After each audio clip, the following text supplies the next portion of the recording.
자, 오늘 히브리서 2장을 공부할 차례죠. 히브리서를 공부하고 있습니다.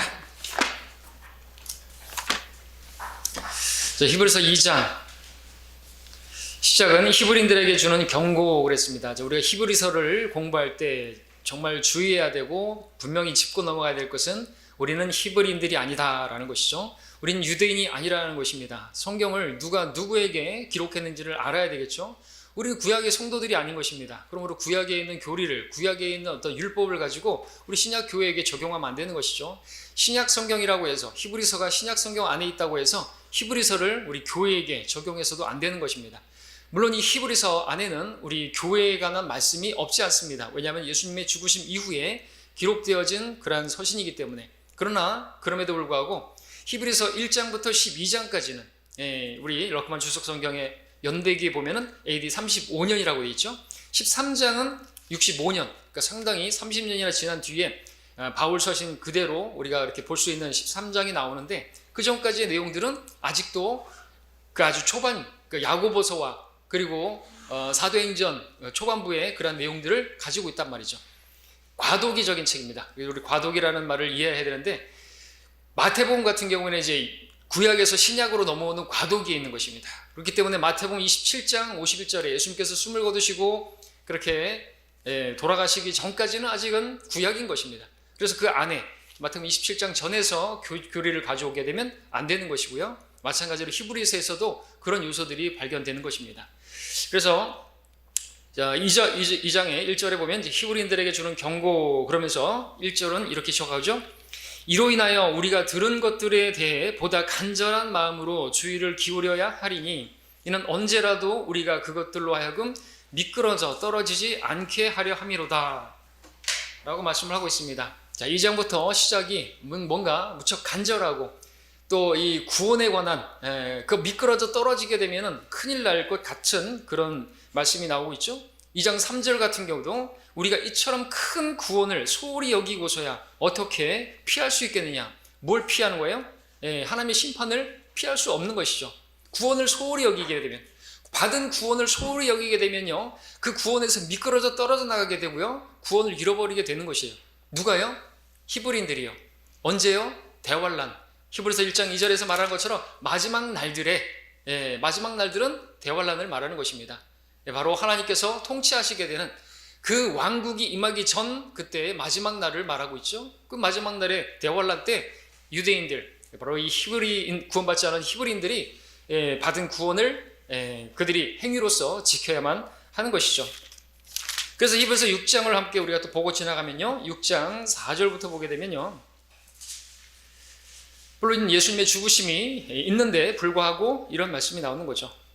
6장 4절에서 한번 깨우침을 받고 하늘의 선물을 맛보며 성령의 동참자가 되고 하나님의 선한 말씀과 오는 세상의 능력을 맛본 자들이 만약 떨어져 나간다면 다시 새롭게 하여 회개시킬 수가 없나니 이는 그들이 스스로 하나님의 아들을 다시 십자가에 못 박아 공개적으로 조롱함이라.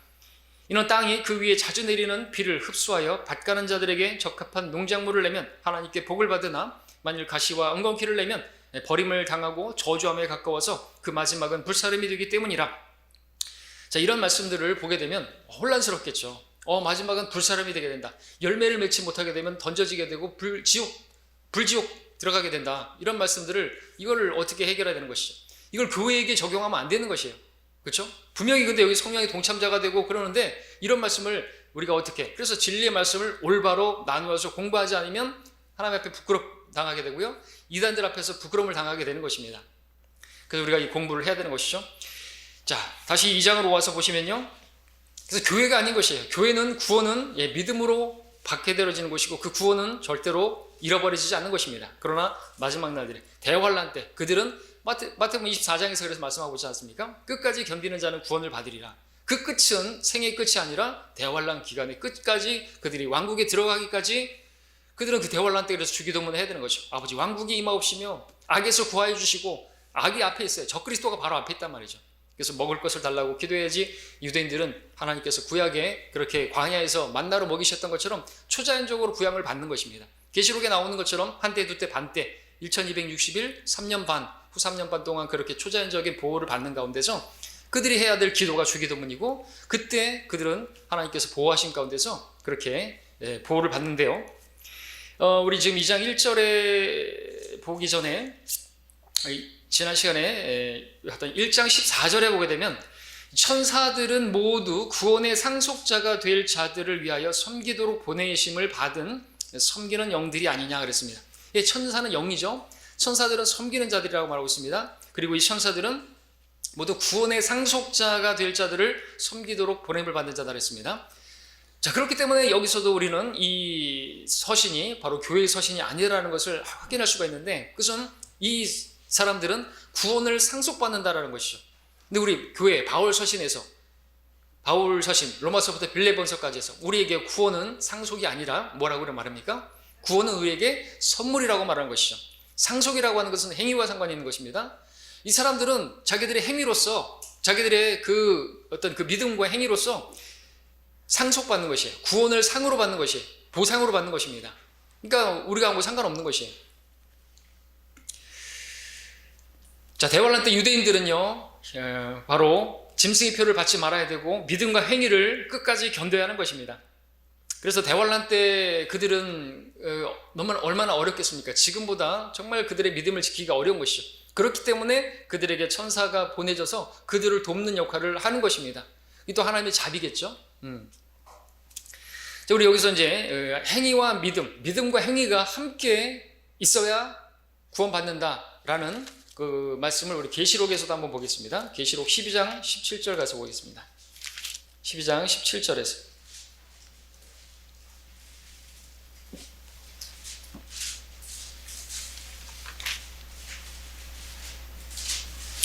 자, 12장은 이제 이스라엘을 말하는데요. 환란 때 이스라엘. 12장 1절에서는 한 여인이 헤롯 입었고, 이제 이것은 바로 이스라엘을 말하고요. 6절에 보니까 그 여인이 바로 이스라엘이 광야로 도망가 있는데, 그곳에는 그녀를 바로 이스라엘을 1260일 동안 부양하도록 하나님께서 그녀를 위하여 마련해 놓은 곳이다. 이제 에돔 페트라, 하나님께서 그들을 보호하시기 위해서 광야에 마련하신 처소입니다.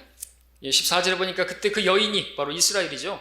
무슨 교회도 아니고 로마 카톨릭도 아니고 마리아도 아니고요. 큰 독수리의 두 날개를 받았는데 이는 그녀가 광야에 있는 자기 처소로 날아가서 그곳에서 그 뱀의 낯을 피하여 한 때와 두 때와 반 때를 부양받으려 함이더라 그랬습니다.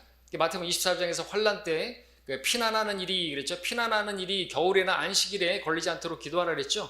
피난하는 일이라고 하는 것이 영어로는 flight이 날아가는 것이에요. 여기서 보니까 독수리의 날개를 받아 날아가는데 이것은 우리가 어떻게 생각할 수 있을까요?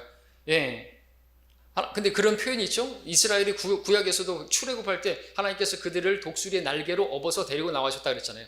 그와 같은 형태로 그들이 하나님께서 보호하시기 위해서 데려가시는 것을 보여주신 것이죠. 하나님의 그러한 날개 안에 그들을 모아서 데려가시는 것으로 한때, 두때, 반때, 한때는 1년이고 두 때는 2년이고 반 때는 6개월이죠. 3년 반인 것이죠. 그래서 이제 하는데 17절을 보고자 하는 것입니다. 자, 그러자 그 용이 여인에게 분노하여 여인의 씨 가운데 남은 자들, 즉 하나님의 계명들을 지키며 예수 그리스도의 증거를 가진 자들과 싸우려고 나가더라 그랬습니다. 여기 보면 하나님의 계명들을 지키는 것과 예수 그리스도의 증거를 가진 자들, 그러니까 믿음과 또 여전히 계명을 지켜야 하는 그러한 하나님의 말씀을 지켜야 하는 행위를 통해서 그들이 구원에 이룰 수 있는, 왕국에 들어갈 수 있는, 왕국의 자녀들이 될 수 있는, 왕국 백성들이 될 수 있는 그러한 천국을 상속받을 수 있는 자들을 우리가 보게 되는 것이죠. 바로 이 계시록이 그와 같은 상황입니다. 대환란 상황인 것이죠. 그래서 이런 것들을 구분하지 않으면 혼란스럽게 되는 것입니다. 다시 2장으로 와서 보시면요. 히브리서 2장. 말씀드렸던 것처럼 그래서 이로 인하여 2장 1절에서 그렇게 말씀하고 있고, 또 2절에서는 만일 천사들을 통하여 하신 말씀이 확고하여 모든 범죄와 불순종이 공정한 보응을 받았다면 그랬습니다. 여기서 천사들을 통하여 하신 말씀이라고 하는 이 말씀은 구약의 율법을 말하는 것입니다. 그 율법을 통해서 하나님께서 그들에게 말씀하신 그 말씀을 지키지 않았을 때 어떻게 됩니까? 그들은 거기에 따른 범죄와 불순종에 따른 공정한 심판을 받았다고 한다면 당연하죠. 죄의 삭은 사망이고 하나님께서 그 율법대로 심판하시면 살짝 없는데, 하물며 하나님의 아들을, 아까 봤던 것처럼 하나님의 아들을 짓밟고 그러면 더 이상의 희생자가 남아있지 않고 하나님을 예수님을 믿었다고 해서 믿었지만 그들이 떨어져 나가게 된다면 왜 떨어져 나가는 것일까요? 무엇 때문에 떨어져 나가는 것일까요? 이 구원을 소홀히 여기기 때문이죠. 구원을 소홀히 여긴다고 한다면 받은 구원, 예수님의 그 죽으심을 그들이 소홀히 여긴다고 한다면 무엇을 더 소중하게 여기는 것일까요? 자기들의 먹을 것을 소중하게 여기는 것이겠죠. 먹을 것을 위해서 예수님을 부인하는 그때가 언제일까요? 바로 환난 때예요. 맞잖아요. 대환란 24장에서 마태복음 24장에서 말씀하고 있죠. 아이벤 여인들에게 화가 있으리라. 자기는 굶어도 아기 분유는 사줘야 될 거 아니겠어요? 그렇죠? 그래서 우리 히브리서 12장 가서 보시면요, 함께 보겠습니다. 히브리서 12장 가서 보시면은 13장이죠. 예.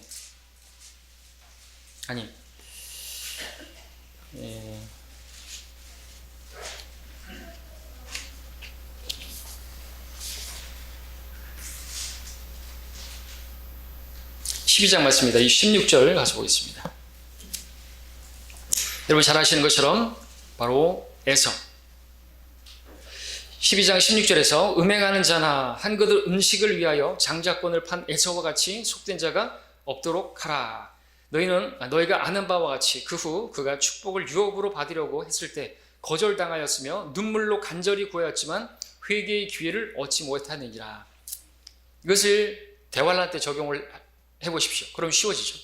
대환란 때 그들은요, 짐승의 표를 받으면 어떻게 되죠? 사고 팔지를 못하는 것이에요. 매매가 안 되는 것이에요. 먹을 수가 없는 것이에요. 그렇기 때문에 그들이 먹을 것을 선택하는 것이냐, 아니면 구원을 선택하는 것이냐. 근데 구원을 소홀히 여기게 되면 뭘 선택했겠어요? 자기 육신의 생명을 소중하게 선택하게 되면 짐승의 표를 받겠죠. 근데 그것을 선택하는 것은요, 마치 야곱이 그 팥죽 한 그릇을 선택하는 것이나 마찬가지입니다. 장자권과 바꿔버리는 것이에요. 예수 그리스도께서 첫째로 난 열매이시고 장자이신데 바로 그분께서 그분을 멸시하는 것이죠. 구원을 멸시하는 거예요. 그렇기 때문에 어떻게 해요? 떨어져 나가는 것이거든요. 대환란 때예요. 대환란 때. 그리고 또 무엇을 소홀히 여기면요, 이처럼 큰 구원을 소홀히 여기고서야 어찌 하나님의 심판을 피할 수 있겠느냐 그랬는데, 무엇을 또 소홀히 여기면, 구원을 소홀히 여기고 뭘 소중하게 여기겠어요? 어떤 사람들은 먹을 것을, 바로 이 한 그릇 그 에서처럼 팥죽을, 또 어떤 사람들은 재물을 더 소중하게 여긴다면, 그래서 야고보서 함께 보겠습니다. 5장에 가서 보시면 야고보서도 마찬가지 이 상황이죠.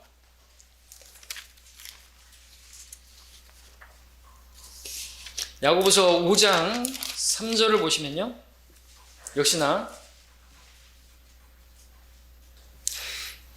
문맥이 그렇습니다. 1절부터 이제 오라 너희 부자들이여 너희에게 닥칠 재난으로 인하여 울고 통곡하라. 너희의 재물은 썩었고 너희의 의복은 좀먹었으며 너희의 금과 은은 녹이 슬었으니 이것들의 녹이 너희에게 증거가 되어 불같이 너희 살을 먹으리라. 너희가 마지막 날들을 위한 재물을 쌓도다 라고 말하고 있습니다. 마지막 날들이 나오죠. 우리 아까 히브리서 1장에서 봤던 것처럼 우리 마지막 날들의 재물, 하나님과 재물 둘 중에 무엇을 소중하게 여기는 것이, 한쪽을 존중하고 한쪽을 멸시한다 그랬습니다. 하나님과 재물을, 그 재물을 선택하는 것이죠. 또 물질을 선택하는 거죠. 먹을 것을 선택하는 것이죠. 무엇보다? 구원보다. 그런 사람들은 어떻게 돼요? 떨어져 나가는 것입니다. 구원을 잃어버리게 되는 거죠. 다시 말하지만 바로 대환란 때의 상황을 말하는 것이죠. 그래서 지금 이런 내용들이 히브리서와 야고보서에서 등장하고 있는 것입니다. 주의해야 되는 것입니다. 이 들은 것들에 대해서 간절한 마음으로 주의를 기울여야 하리니, 이는 왜냐하면 언제라도 우리가 이것들로 인해서 미끄러져 떨어질까 우리가 두려워해야 된다는 말하는 거죠. 뭐예요? 하나님의 구원에서 떨어져 나가는 대상은 바로 오늘날이 아니고, 자, 그래서 다시 2절에서 만일 천사들을 통하여 하신 말씀이 확고하여 그랬습니다. 율법을 말한다 그랬죠? 천사를 통해서 율법이 제정됐습니다. 출애굽기에서 하나님께서 가시덤불 사이에서 그렇게 불길 가운데서 모세에게 나타나셨다고 했는데, 사도행전에서 보니까 7장 30절에서는 주의 천사를 통해서 말씀하셨다는 것으로 나오고요. 갈라디아서에서는 율법이 주어진 것이 한 중보자의 손에서 그렇게 천사들을 통해서 제정되었다, 그렇게 말씀하고 있습니다. 갈라디아서 3장 19절에서 그러면 어찌하여 율법을 섬기느냐, 그것은 범법함 때문에 더해진 것이니 약속받은 그 시가 오실 때까지라. 그것은 한 중보자의 손에서 천사들을 통하여 제정된 것이라, 그렇게 말씀하고 있습니다. 여기서 중보자는 바로 모세를 말하고 있고요. 바로 그 천사를 통해서 제정된 것이다 이렇게 말을 하고 있습니다. 그래서 천사들을 통해서 말씀하신 그 말씀, 율법의 말씀을 어기고도 그러한 심판을 받았다고 한다면 문제는 핵심은 뭡니까? 하나님의 아들을 다시 부인하고 짓밟고 그렇게 씻고 나서 진창 속으로 뒹구는 것 같은 그런 짓을 하게 되면 구원을 잃어버리지 않겠느냐, 당연히 심판받지 않겠느냐, 보응을 받지 않겠느냐, 그렇게 말씀하는 것이죠. 우리가 아니에요. 이런 말씀으로 우리를 겁먹을 필요 없죠. 물론 우리도 구원을 소홀히 여기서는 안 되겠죠. 당연히 이처럼 큰 구원이고 이처럼 사랑하셔서 이처럼 우리를 구원하셨는데 그 구원을 소홀히 여기고 우리도 먹을 것을 위해서 세상으로 간다든지 그러면 안 되죠. 그렇죠? 구원을 소홀히 여겨서는 안 되는 것입니다. 얼마나 큰 구원인데요. 그리고 그 천사들에 대해서도 좀 이제 러커먼 주석 성경에 이제 나올 때 그 천사가 돕는다, 구원을 상속받을 자들을 돕는 그 역할을 한다 그랬는데, 이것은 그렇다고 해서 대환란 때 그 어려운 상황에서 믿음과 행위를 지키는 그 사람들을 돕는 도우미로만 그렇게 나타나는가 하면 그렇진 않죠. 구약에서도 신약에서도 그리고 대환란 때에서도 그렇게 천사들은 돕는 자로서 그 역할을 하는 것을 보게 되는 것이죠. 예, 구약에서도 그렇게 나타나고 신약에서도 예수님 같은 경우에도 그렇게 금식할 때 40일 금식할 동안 그렇게 천사들이 도왔다고 섬겼다고 말씀하고 있고, 겟세마네에서도 천사가 힘을 북돋았다고 그렇게 기록하고 있고, 또 사도 바울 같은 경우도 감옥에 갇혔을 때, 베드로가 감옥에 갇혔을 때 어떻게 했어요? 예, 감옥 문을 누가 열었죠? 또 어떻게 됐죠? 천사들이 도왔던 것이죠. 저는 오늘날에도 천사들이 우리를 도와주고 있다고 말할 수가 있습니다. 그렇죠? 예, 근데 우리가 그 천사가 천사인지는 몰라요. 천사는요, 날개가 안 달렸습니다. 그냥 우리 지나가면서 여러분들이 만났는데 여러분이 누군가를 대접했잖아요. 그럼 그 사람이 천사일 수가 있어요. 맞습니까? 실제로 그랬잖아요. 롯이 그렇게 천사를 대접했는데 그 사람인 줄 알았어요. 두 사람이 왔는데 뭐 이렇게 하는데 성경이, 여러분 히브리서 지금 펼쳐져 있죠? 그 히브리서 13장 가서 보십시오. 이 13장 사도 바울이 이제 AD 65년경에 이제 마지막에 바울 서신하고 비슷한 문체로 기록되고 있는데, 13장에 형제 사랑하기를 계속하고 나그네 대접하는 일을 잊지 말라, 이렇게 하다가 자기도 모르는 사이에 천사들을 대접한 사람들도 있었느니라 그랬습니다. 모르는 사이에, 이 말씀 그대로 본다면요, 그냥 천사는 사람이에요. 양복 입고 우리한테 다가오면 그게 천사인지 이 사람인지를 모르는 것이에요. 맞죠? 맞아요. 그렇게 대접하는 것이죠. 그래서 여러분들이 누군가가 여러분을 도와줬는데, 어떤 위기 상황에서 여러분을 도와줬는데 그가 천사일 수도 있는 것이에요. 근데 모르고 지나갈 뿐이죠. 그리고 이제 천사는 영이니까, 영이지만 보이게 나타날 수도 있어요. 그렇죠? 예, 주님께서 이 땅에 오셨을 때 보이게 나타났잖아요. 부활하신 몸이지만, 영적인 몸이지만, 천사들도 그렇게 왔지만 먹기도 했잖아요. 그죠? 그렇게 아브라함이 이렇게 잡은 송아지도 먹고 막 그랬잖아요. 대접 받았잖아요. 대접했는데 천사였단 말이죠. 사람의 모양 그대로예요. 날개 없어요. 그래서 러커 목사님도 근데 이제 보이지 않게 역사할 수도 있죠. 천사니까. 그래서 러커 목사님 그 어떤 책에 보면은 다리에서 분명히 이제 달려가는데, 차를 타고 가는데 앞에서 트럭이 오는 거예요. 그리고 자기는 죽었다 생각하고 핸들을 꺾었는데, 그리고서 겨우 통과를 했어요. 그리고 그 트럭의 넓이와 자기 차의 넓이와 이걸 다 재보신 분이죠. 다 그런 것 꼼꼼하신 분이니까. 근데 도저히 그 다리를, 난간이 없는 다리를 통과할 수 없더라는 것이죠. 어떻게 해석해야 될 거지? 하나님께서 도와주셨다, 천사를 통해서 도우셨다라고 그렇게 이제 간증을 하신 게 나오죠. 여러분들도 그런 일들이 있을 것입니다. 어떤 기도에 응답할 때도 하나님께서 천사를 통해서 도와주실 수 있는 그런 경우들이 있는 것이죠.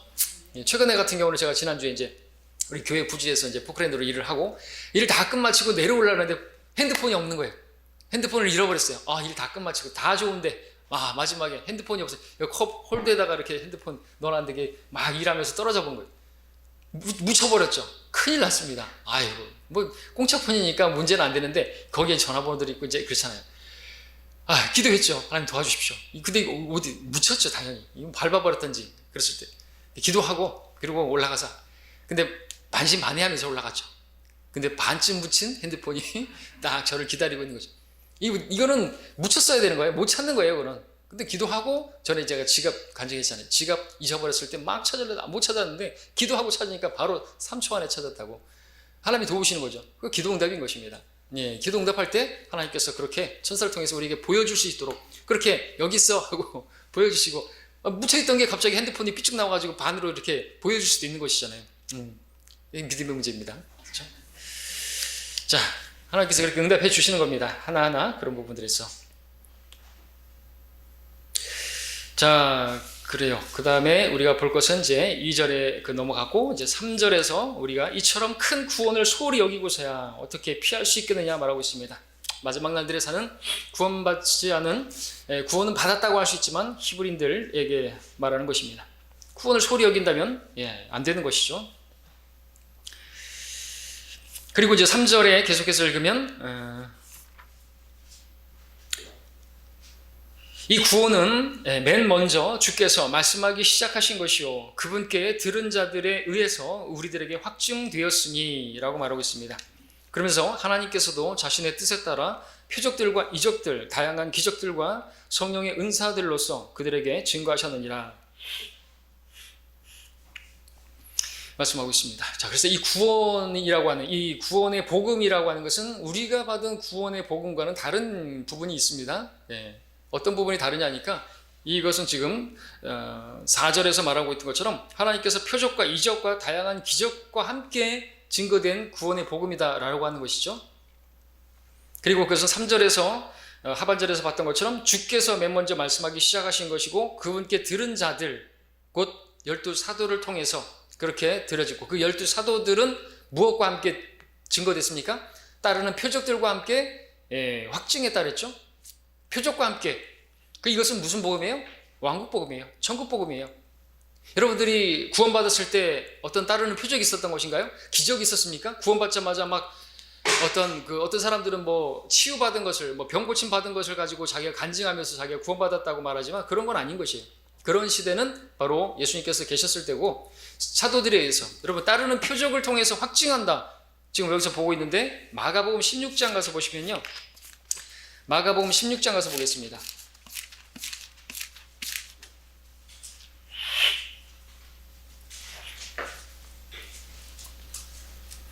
여러분들 이 마가복음 오해하는 사람들이 은사주의자들인데 마가복음 16장 16절부터 18절까지 나오는 이 표적이라고 하는 거 있죠. 믿고 침례를 받는 자는 구원을 받을 것이나 믿지 않는 자는 정죄를 받으리라. 믿는 자들에게는 이러한 표적들이 따르리니 내 이름으로 그들이 마귀들을 쫓아내며 귀신이 아닙니다. 마귀입니다. 새 방언들로 말할 것이죠. 또 뱀들을 집을 것이죠. 어떤 독을 마실지라도 해를 입지 않을 것이죠. 병자에게 안수하면 그들이 즉시로 회복돼야 되는 것이죠. 이와 같은 5가지 할 수 있냐고 지금 못하는 거예요. 해서도 안 되고. 이거는 표적이 바로 그 주께서 맨 먼저 말씀하시고 그들에게 들은 자들을 통해서 전파되어지는 이 표적과 함께 기적과 함께 증거되는 이 복음은 천국 복음인 것입니다. 회개하라 천국이 가까이 왔느니라. 그래서 20절에 보니까 그 후에 제자들이 나가서 곳곳마다 전파하니 주께서 그들과 함께 역사하시고 또 따르는 표적들로 말씀을 확고하게 하시더라 그랬습니다. 표적 누구에게 주신 거예요? 고린도서 1장에 따르면 유대인들은 표적을 구하고 유대인들은 표적으로 시작한 민족이에요. 모세를 통해서 표적, 여기 문둥병 치유되고 뱀 꼬리 잡고 표적으로 시작한 민족이에요. 이스라엘은. 유대인들은 표적을 구하고 이방인들은 헬라인들은 지혜를 찾지만 우리는요, 우린 십자가를 통해서 구원을 받는다 말하고 있죠. 유대인들은 표적을 구해요. 그래서 아까 히브리서 2장에서 말하고 있는 이 주께서 이 구원 맨 먼저 말씀하시고 들은 자들에게 통해서 전달되어진 이것은 오늘날 우리가 믿음으로만 구원받는 이 교회 시대의 그러한 구원의 복음이 아니라 바로 대환란 때 그들의 믿음과 행위를 지켜야 하고, 그리고 아까 마가복음 16장 같은 경우에는 그들의 따르는 표적이 따르는 것이죠. 그러나 이스라엘에 하나님께서 택하신 자들을 통해서 그렇게 대환란 때는요, 여러분들 계시록에서 보는 것처럼 물이 쑥으로 변하고요, 마실 게 없고요, 그런 가운데서 모든 나라들에 가가지고 그들이 그 왕국의 복음을 전하려고 한다면 그들에게는 표적이 따라야 되는 거죠. 물을 먹어도 죽지 말아야 되고요, 저 밀림까지 가가지고 그 온 세상에 가서 복음을 전하는데 그들은 뱀에게 물려도 죽지 말아야 되고요, 그런 표적이 필요한 거예요. 그런 능력이 필요한 것이죠. 하나님의 그런 보호하신 가운데 그들은 그런 선교 사명을 감당할 수 있는 것이죠. 지금 선교사들에게 그런 표적이 따르는 것이 아니라는 거죠. 그런 것들을 가져서 뭐 할 거예요? 그런 표적을 통해서 봐라, 나 하나님께서 보내신 사람이다. 뱀을 짚고, 사도 바울도 뱀을 집었잖아요, 그죠? 근데 죽지 않았죠. 사도행전에 보니까 아직까지는 그런 사도의 표적이라고 해요. 사도의 표적이 그렇게 남아 있었던 것이죠. 그러나 지금은 그런 표적이 필요 없죠. 표적을 보고 믿는다면 믿음이 뭐 필요하겠어요? 도마에게 말씀하신 것처럼 보지 않고 믿는 자들은 복이 또다 말씀하고 있죠. 보고 믿는 게 아니에요. 지금 우리 믿음으로 행하고 보는 것으로 행하지 않는다. 믿음은 보는 것과 상관없는 것이죠. 그래서 눈으로 보기에는 어떠하든지 간에 우리는 말씀을 믿는 믿음이 우리에게 필요한 거죠. 말씀을 보니까 예수님 믿으면 구원받는데요. 말씀이 예수님께서 우리 죄를 위해서 십자가에서 죽으셨대요. 내 죄값을 다 갚으셨대요. 믿으면 내 죄가 없어지고 내가 죄값을 치를 필요가 없고 내가 죄의 형벌을 다시 받을 필요가 없게 되는 거죠. 내가 그래도 또 예수님 믿고 나서 형벌을 받아야 된다라고 한다면 예수님께서 형벌 받으신 것은 아무짝에도 쓸모가 없게 되는 것이잖아요. 그래서 우리 지금 이 시대의 은혜의 복음과 지금 말씀하고 있는 이 히브리서의 말씀의 복음은 다른 것이에요. 다른 것은 같지가 않습니다. 표적이 따르는 복음은 바로 은혜의 복음이 아닌 것이에요. 자, 그래서 계속해서 보면요, 5절부터 또 보겠습니다. 5절에 보니까 그분께서 우리가 말하는 바 오는 세상을 천사들의 지배에 맡기지 아니하셨으니 라고 말하고 있습니다. 오는 세상이 나옵니다. 이 오는 세상이 바로 이제 마지막 날들이 끝나고 이제 시작되는 천년왕국을 말하고 있죠. 그러면서 이제 6절부터 8절까지에서는 아담에게 주신 왕국의 위임권에 관한 구약의 말씀을 인용하고 있는데요. 여기서 이제 구약의 말씀이 인용된 것은 하나님께서 아담을 통해서 이제 땅을 주시고 그걸 정복할 수 있는 정복권을, 왕권을 주셨잖아요. 근데 그것을 이제 타락함으로써 잃어버리게 되었지만 6절부터 읽어보면요, 누군가가 어디에선가 증거하여 말하기를 사람이 무엇이기에 주께서 그를 마음에 두시며 인자가 무엇이기에 주께서 그를 돌보시나이까. 주께서 그를 천사들보다 조금 낮게 지으셨고 그를 영광과 존귀로 관을 씌우셨으며 주의 손으로 하신 일들을 그에게 넘겨주셨고 만물을 그의 발 아래 복종케 하셨나이다 라고 하였느니라. 이는 만물을 그에게 복종케 하심에 있어서 그에게 복종하지 않은 것은 아무것도 남기지 아니하셨습니다. 그러나 지금 우리는 아직 만물이 그에게 복종하는 것을 보지 못하노라 그랬습니다. 자, 여기서 이 내용들은 그 럭커먼 주석성 소제목에 보니까 첫 번째 아담보다 우월하신 마지막 아담 예수 그리스도, 첫사람 아담과 지금 마지막 아담을 지금 비교하고 있는 것이죠. 첫사람 아담은 하나님께서 만물을 창조하시고 그에게 위임한 것입니다. 그리고 존귀와 영광으로 그에게 관을 씌웠다 말하고 있습니다. 하나님의 나라와 천국을 다스릴 수 있는 그런 왕권을 주어진 것이죠. 만물은요 그에게 복종했던 것입니다. 땅도 그에게 복종했던 것이죠. 그래서 땅은요 아담에게 먹을 것을 내놔야만 했었습니다. 그렇죠? 복종하잖아요. 일하지 않은데도 그 땅이요 먹을 것을 냈어요. 일하지 않아도 돼요. 복종하는 것이죠. 그러나 그가 어떻게 됐습니까? 범죄함으로 인해서 땅은 복종을 하지 않습니다. 기브 앤 테이크예요. 일을 해야지 먹어야 되는 거예요. 지금 사람들이 왜 이렇게 일을 합니까? 왜 남자들이 일해야 됩니까? 아담의 타락, 아담의 죄로 인해서 남자가 일을 해야 되는 거죠. 사람들이 사는 이유가 뭐예요? 왜 그렇게 일을 하는 것입니까? 먹고 살기 위해서요, 막말로. 근데 아담에게는 먹고 살기 위해서 일할 필요 없었어요. 그냥 안식이에요. 그냥 통치예요. 그냥 왕권을 그냥 하나님께서 주신 것을 다스리고 누리면 되었던 것이죠. 그러나 범죄하고 인해서 잃어버린 것이죠. 그래서 지금 8절에서 말하는 것처럼 만물이 그의 발 아래 복종케 하셨나이다 라고 하였는데 어떻게 된 거예요? 만물이 그에게 이렇게 하면서 그러나 후반부에 지금 우리는 아직 만물이 그에게 복종하는 것을 보지 못하노라 말하고 있습니다. 그래서 예수님께서 오신 것이죠. 아담이 잃어버려진 그 왕국을 되찾기 위해서 이 땅에 오신 것이에요. 그래서 9절에서 말하고 있죠. 그러나 우리가 죽음의 고난 때문에 천사들보다 조금 낮아지신 예수를 보니 영광과 존귀로 관을 쓰셨도다. 이는 하나님의 은혜로 말미암아 모든 사람을 위하여 죽음을 맛보기 위함이라 그랬습니다. 그리고 10절에서 만물을 자신을 위하여 또 자신에 의하여 존재하게 하신 그분께서 많은 아들들을 영광에 들어가게 하시려고 고난들을 통하여 그들의 구원의 대장을 온전케 하신 것이 그건 당연하도다 말하고 있습니다. 그분께서 오셨는데 왕국을 가지고 오셨죠. 그래서 천국이 가까이 왔느니라 선포하셨지 않습니까? 그렇죠? 그런데 그때 받아들였다고 한다면, 그리고 또 우리 지난 시간에 봤던 것처럼 사도행전 7장에서 스테판의 설교로 그들이 받아들였다면 예수님께서 하나님 보좌 우편에 서신 것을 보노라 그랬는데 일어나셨습니다. 내려오시려고 했던 것이죠. 내려오시려고. 그때 받아들였다면 이스라엘은 회복했을 것인데, 그리고 왕국이 세워졌을 것인데 거부되고 말았습니다. 그래서 주님께서 다시 오시는 것이죠. 오는 세상에 이제 그분께서는 만물을 발 아래에서 통치하실 것입니다. 계시록에서 보는 것처럼 철장으로 통치하실 것입니다. 왕국을 세우기 위해서 그분은 다시 오시는 것이죠. 첫사람 아담이 잃어버린 그 땅, 만물을 회복하는 그때는 오는 세상이고 그 오는 세상은 천년왕국인 것입니다. 그래서 이 시점도 보면은 그래서 마지막 날들은 대환란인 것이죠. 그래서 성경의 이러한 그 주제는요, 구원이 아니라 성경의 주제는 왕국이에요. 왕국. 결국 누가 왕의 자리에 앉을 것인가, 그리고 이 세상을 통치할 것인가 하는 것이죠. 지금 로마 카톨릭은 예수님 없이 자기들이 통치할 수 있다고 말하는 거죠. 교황은 그리스도의 대리자로 있는 것입니다. 무천년주의자, 천년왕국 같은 것은 없다고 그렇게 말하는 자들인 것입니다. 자, 9절에서 다시 읽어보면, 그러나 우리가 죽음의 고난 때문에 천사들보다 조금 낮아지신 예수를 보니 그랬죠. 근데 7절에서는 아담에 대한 말씀이라고 했습니다. 주께서 그를 천사들보다 조금 낮게 지으셨고 그랬습니다. 시편에 나오는 그런 내용도 있죠. 천사들보다 좀 낮게 지음 받았다라고 하는 거 뭡니까? 천사들은요, 그러니까 지위에 있어서 낮은 게 아닙니다. 지위에 있어서 낮은 게 아니라 이것은 천사들은 영적인 존재고 천사들은 능력에 있어서 대단하잖아요. 그렇죠? 죽지도 않습니다. 죽음이라고 하죠. 아까 죽음의 고난이라고 했는데 죽지도 않아요. 그렇죠? 그리고 근데 이제 천사들보다 낮게 지음받았다는 것은 아담이 흙으로 지음받았다는 것이죠. 그렇죠? 그런 부분에 있어서 낮게 지음받았습니다. 근데 결국 흙으로 돌아갈 수밖에 없게 되어버렸습니다.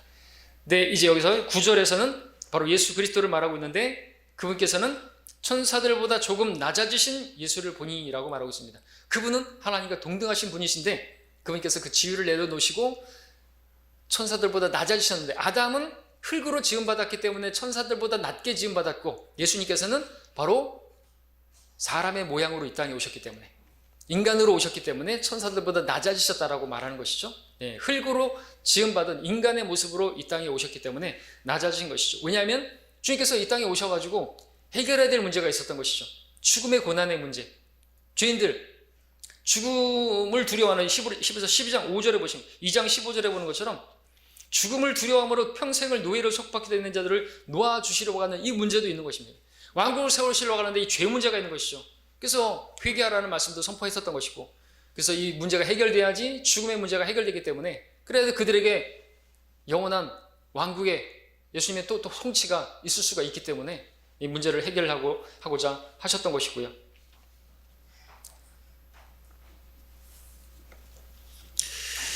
그렇습니다. 그리고 이제 거기서 또 보고자 하는 것은 9절의 하반절에서 하나님의 은혜로 말미암아 모든 사람을 위하여 죽음을 맛보기 위함이더라 말씀하고 있죠. 모든 사람을 위하여. 칼빈주의는 여기서 완전히 박살이 나는 것입니다. 칼빈주의는 제한된 속죄를 가르치죠. 어떤 사람들, 택함받은 사람들을 위해만 예수님께서 죽으셨다고 말하고 있지만 모든 사람을 위해서라고 말하고 있습니다. 디모데전서 2장 6절에서도 그가 모든 사람을 위하여 자신의 몸값을 내어주셨다고, 때가 이르면 증거될 거라고 말씀하셨습니다. 모든 사람. 그런데 10절에 보니까 만물을 자신을 위하여 또 자신에 의하여 존재하게 하신 그분께서 많은 아들들을 영광에 들어가게 하시려고 그랬습니다. 주께서 모든 사람을 위해서 죽으신 것은 맞는데 모든 사람이 다 구원받는 건 아니죠. 지금 이 시대도 하나님께서 모든 사람이 구원받기를 원하시고 진리의 지식에 이르기를 원하시지만 모든 사람이 다 구원받는 것을 우리가 보지 못하는 것입니다. 마찬가지죠. 마찬가지고요. 그런데 이제 많은 아들들이 이제 들어가는 것입니다. 고난을 통과하고, 특별히 대환란 때는 엄청난 고난을 통과하고 끝까지 견딘 자들은 이제 왕국으로 들어가는 것이죠. 영광으로 들어가게 되는 것입니다. 다 들어가는 것이 아니라 지금 이 시대도 마찬가지예요. 교회 시대에도 하나님께서는 모든 구원받은 성도들에게 다 왕관을 씌워주는 게 아니죠. 고난에 동참한 자들, 예수 그리스도를 위해서 고난을 선택한 사람들, 그러한 사람들이 왕관을 쓰는 것이에요. 이것은 당연한 거죠. 세상의 이치도 그렇지 않습니까? 여러분들 메달을 따기 위해서 얼마나 많은 사람들이, 선수들이 고생합니까? 노 크로스 노 크라운. 이것은 세상에서도 인정하고 있는 것이죠. 고난 없이 면류관 없는 것입니다. 보상 없는 것이에요. 우리 구원은 보상이 아니지만 우리가 보상을 받기 위해서는, 면류관을 쓰고 왕처럼 통치하기 위해서는요, 고난을 통과해야 되는 것이죠. 그래서 예수님께서도 그 고난을, 죽음의 십자가의 죽음에까지 그 고난을 통과하시고 영광과 존귀로 관을 쓰셨다고 말하고 있지 않습니까? 지금 우편에 앉아 계시고 왕으로 이 땅에 오실 것이고, 그럼 우리는 그렇고요. 대환란 때도 마찬가지고요. 그들이 그렇게 끝까지 견디는 그런 가운데서 굶어 죽는 한 일에 있다라도 짐승의 표를 받지 말고, 그리고 하나님의 계명을 지키면서 예수님에 대한 증거를 지키면서 그렇게 지킨 사람들은 영광으로 들어가는 것이죠. 많은 아들들을 영광으로 들어가게 한다 말씀하고 있는 것이죠. 자, 마지막으로 10절 그 부분만 보면요, 이제 여기까지만 보겠습니다. 마지막에 그 고난을 통하여 영광에 들어가게 하시려고 고난들을 통하여 그들의 구원의 대장을 온전하게 하신 것은 당연하도다 말하고 있습니다. 이제 여기 또 많은 사람들이 오해하는 부분은 온전하게 하셨다, 고난을 통과하셔서 이제 온전하게 되셨다. 여기서 온전함이라고 하는 것은 죄 없는 완전함을 말하는 건 아닙니다. 그렇다고 한다면 예수님께서 고난당하기 전에는 죄가 있었는데 고난당하고 나서 죄가 없는 분으로 됐다, 뭐 이런 식으로 가르치는 이상한 게 나오기 때문에 그렇죠. 이것은 그분께서 고난을 통과함으로써 이제 구원의 대장이 되시고 또 우리를 시험 가운데서 구원하실 수 있는 그런 우리를 위로하실 수 있는 분이시고 온전하신 분이시다. 마귀에 대해서도 어떤 송사를 받는다 할지라도 주님께서는 이기시는 분이지. 어떤 우리가 당하는 그런 일들에서 다 시험을 겪었잖아요, 그죠? 모든 시험을 겪었지만, 모든 시험을 받으셨지만 죄는 없으신 분이다, 그죠? 그죠? 그래서 여러분들 로마 가톨릭의 신부들은 결혼 안 해봤잖아요. 결혼 안 해본 사람이 무슨 결혼에 대한 그 결혼 생활에 대한 가정 생활의 어떤 고민이나 이런 문제들을 해결할 수 있습니까? 그래서 목자는 한 아내의 남편이어야 되는 거죠. 그런 것들을 상담할 수 있어야 되겠죠. 신부나 교황이나 이런 사람들은 결혼 안 해봤어요. 시험, 그 가정 생활의 시험을 몰라요. 뭘 상담을 하겠어요? 온전하지 못한 목자죠. 예수님은요, 다 경험해 보셨어요. 그렇죠? 그러니까 마귀가 어떤 시험을 한다도, 주님, 당신은 저 성도가 당하는 그런 고난 경험해 보지 못했잖아요. 말 못하죠? 왜? 다 경험해 보셨으니까. 그래서 우리가 또 주님의 은혜를 힘입어서, 자비를 힘입어서 은혜의 보좌 앞으로 나가면요, 주님께서 우리를 동정하시는 분이라 그러죠. 우리를 동정할 수 없는 분이 아니라 우리는 그분께서 우리의 체질을 아시고 다 경험해 보신 분이시고, 그렇기 때문에 그러나 죄는 없으시지만 우리를 다 이해하시고 은혜의 보좌 앞으로 나오기를 바라고 계시는 것입니다. 구원의 대장이신 거예요. 우리 구원뿐만 아니라 모든 시험 가운데서 대장이 되시는 분이시죠. 그 일들을 다 완성하신 분이시고, 여기 대장은 캡틴인데 단지 지휘 정도가 아니라 앞서가셔서 모든 걸 다 이루신 분이라는 것이죠. 다 이룬 것이다. 개혁성경에는 이제 구원의 주 그랬지만 그 의미는 다르고요. 헬러 그 의미로 봐더라도 그것은 앞서가셔서 다 이루시는 분이세요. 다 이루었다. 여호수아가 이제 그 가나안 땅으로 들어갈 때 앞서가시면서 대장으로 갔던 것처럼 그렇게 앞서가는 것이죠. 나를 따르라, 주님이 앞서가시고, 돌격 앞으로가 아니라 미국의 그 보병 그 구호처럼 나를 따르라 이거죠. 팔로우 미, 나를 따르라. 예수께서도 말씀하셨던 것처럼 우리는 주님의 뒤를 따라가면 되는 것이고요. 그러한 우리 주님을 우리가 섬기고 있는 것입니다. 앞서 가셨기 때문에, 또 우리 모든 것을 아시기 때문에 우리가 구원을 받았고, 또 모든 시험 가운데서 우리를 구원하시는 그분으로 인해서 우리가 주님을 섬길 수가 있는 것입니다. 여기까지 우리가 공부하고요. 다음 시간에 히브리서 마지막